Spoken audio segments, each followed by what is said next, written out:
अब तक कोई नहीं जानता ईरान ने कहां कहां परमाणु ठिकाने बना रखे हैं, लेकिन ईरान के न्यूक्लियर है कहां। ईरान के साथ अब रूस भी आकर खड़ा हो गया है। ये बड़े बड़े बम बना रखे हैं, भारी भारी, किसी को पता नहीं है कहां है।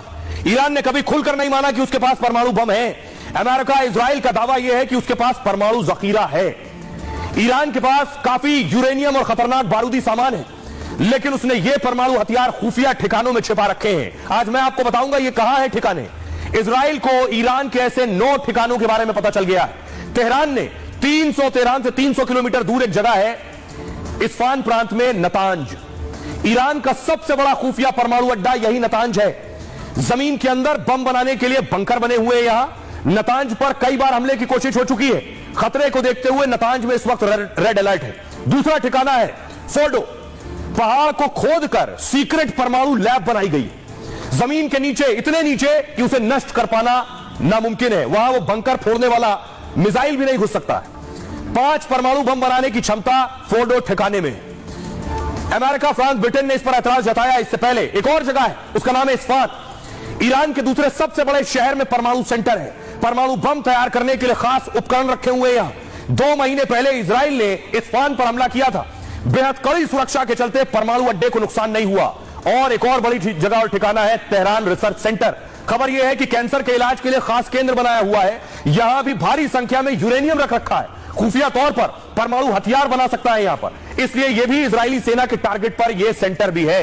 अब देखिए जरा, ईरान ने इजराइल के तबाही के टारगेट बना रखे हैं और इजराइल ने ईरानी टारगेट बना रखे हैं। दोनों के टारगेट मैं आपको बताता हूं। देखिए जरा, सबसे पहले मैं आपको बताने जा रहा हूं ईरान इजराइल में कहां कहां हमला करेगा।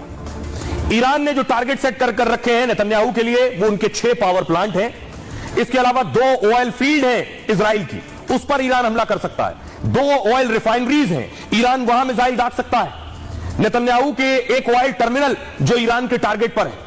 3 गैस स्टेशन है नेतन्याहू के, वो भी ईरानी मिसाइल के टारगेट पर है। 5 वाटर प्लांट हमला कर सकता है, जिससे पानी की दिक्कत इजराइल में खड़ी हो जाए। 6 बड़े बंदरगाह ईरान के टारगेट पर है, इजरायली बंदरगाह है, जिससे इन बंदरगाहों पर हमला करके जो इजराइल को पहुंचने वाली मदद है वो ना पहुंच पाए। अब देखिए जरा, नेतन्याहू के टारगेट पर कौन कौन सी जगह है। सबसे पहला है खमनेई का घर, यानी खमनेई के घर पर मिसाइल दाग सकते हैं नेतन्याहू। दूसरा टारगेट है राष्ट्रपति का आवास। राष्ट्रपति पहले ही डरे घबराए हैं, कतर गए थे, 2 फाइटर साथ ले गए थे। तीसरा टारगेट है ईरान के परमाणु अड्डे। चौथा टारगेट है नेतन्याहू के ईरानी फौज का मुख्यालय। इजराइल के टारगेट पर ईरानी फौज का हेडक्वार्टर है। और बड़ी चीज, ईरान जो खाता है ज्यादातर वो अपने तेल के कुओं से खाता है। तेल के कुएं भी टारगेट पर हैं। खर्ग आइलैंड ईरान का सबसे बड़ा तेल भंडार है, इस पर भी मिसाइल दाग सकता है नेतन्याहू। अब सवाल यह है, इस लड़ाई में कुछ और लोग शामिल होना चाहते हैं, इस लड़ाई को कुछ और लोग बड़ा करना चाहते हैं। तस्वीरें मैं आपको दिखाऊं, बाकायदा लड़ाके तैयार हो रहे हैं। ये लड़ाके जंग में जाना चाहते हैं इजराइल के खिलाफ, यानी इजराइल की सेना के लड़ना चाहते हैं ये लड़ाके, जो इराक में, जो सीरिया में, जो दूसरे देशों में है। ये लड़ाके यमन से आकर भी लेबनान जाकर लड़ने की तैयारी में। देखिए कि आखिर ये भाड़े के लड़ाके कहां से आ रहे हैं। क्या इन्हें ईरान भेजेगा लेबनान? ईरान फिर प्रॉक्सी वॉर करने वाला है, खुद सीधा हमला ना कर छद्म यानी भाड़े के लड़ाकों से अटैक करा सकता है। पूरे इजराइल में इसे देखते हुए हाई अलर्ट जारी कर दिया गया है। बॉर्डर के इलाकों में 3 स्तर की सुरक्षा लगाई गई है। अमेरिका की खुफिया एजेंसी FBI ने बाकायदा अलर्ट किया है कि ईरान फिर से रोता बिलखता चीखता इजराइल देखना चाहता है। पिछले साल बड़ा हमला कर हमास ने इजराइल को दहलाया था। इस बार हिजबुल्ला और हूती साथ मिलकर हमला कर सकते हैं। ईरानी सुप्रीम लीडर खमनेई ने प्रॉक्सी कमांडर्स के साथ बैठक की है।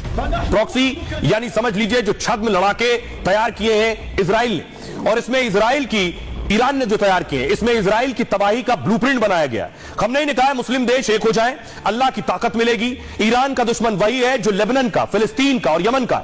खमनेई ने हिजबुल्ला, हमास और हूतियों को संदेश दिया है, यानी ईरान के प्रॉक्सी संगठन कई मोर्चों से हमले को तैयार है। जैसे रूस में लड़ाके, रूस यूक्रेन भेज रहा था खरीदे हुए बहुत से लड़ाके, वैसे ईरान ने जो अलग अलग देशों में अपने लड़ाके तैयार किए उन्हें वो लेबनान भेज सकता है। ईरान के खास हथियार प्रॉक्सी लड़ाकों तक पहुंचाए गए हैं। प्रॉक्सी लड़ाकों को गुरिल्ला वॉर की खास ट्रेनिंग दी गई, मतलब बिना हथियार भी भारी तबाही मचा सकते हैं। पिछली बार गाजा की तरफ से इजराइल पर जो हमला हुआ था, हमले में भारी ईरानी ड्रोन और पैराशूट की बात सामने आई थी। और इस बार दावा यह है कि ईरान ने कई जगह से छद्म लड़ाके तैयार किए और वो सब लेबनान जाकर हिजबुल्ला की मदद करना चाहते हैं। तो कुछ ईरान के इशारे पर किसी और मोर्चे से भी हमला कर सकते हैं। अब सवाल यह है कि लेबनान में घुसेंगे कहां से, यानी पहले से इजराइल अंदर घुसकर मार रहा है।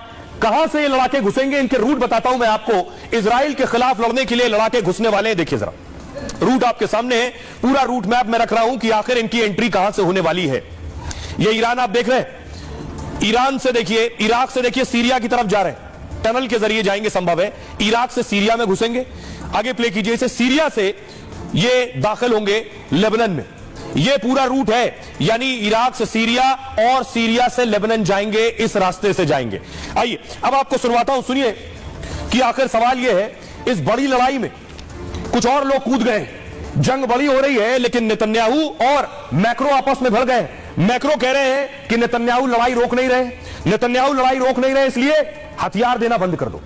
यानी फ्रांस ने कहा कि इजराइल को हथियार न दे देश, वरना इजराइल लड़ाई पर और जंग बढ़ाता चला जाएगा। यह बात नेतन्याहू तक पहुंची, उन्हें बहुत गुस्सा आया। क्या कह रहे हैं नेतन्याहू, देखिए।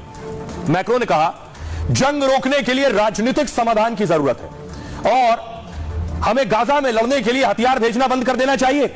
जंग रोकने की बात की बजाय नेतन्याहू ने दूसरा विकल्प चुना है। वो लेबनान की धरती पर जमीनी अभियान भी चलाने लगे। किसी भी कीमत पर लेबनान नया गाजा नहीं बनना चाहिए। युद्ध विराम की अपील के बाद जारी जंग नफरत पैदा कर रही है। सभी देश कड़ा फैसला लें, इजराइल को हथियार सप्लाई ना करें। यह बात पता चली नेतन्याहू को। मैक्रो को ऐसे बयान के लिए शर्म आनी चाहिए। उन्होंने कहा, क्या ईरान हिजबुल्लाह, हूती, हमास को हथियार भेजना बंद कर रहा है? इजराइल ईरान का नेतृत्व वाली बर्बर ताकतों से लड़ रहा है। ईरान के साए में आतंक की धुरी एक साथ खड़ी है। इजराइल सभ्यता के दुश्मनों के खिलाफ एक दो नहीं 7 मोर्चों पर लड़ रहा है। सभी सभ्य देशों को इजराइल के साथ मजबूती से खड़ा होना चाहिए, लेकिन कुछ पश्चिमी देश इजराइल पर पाबंदी की मांग कर रहे हैं। इजराइल इन पश्चिमी देशों की मदद के बिना भी जीतेगा। इजराइल तब तक नहीं रुकेगा जब तक हम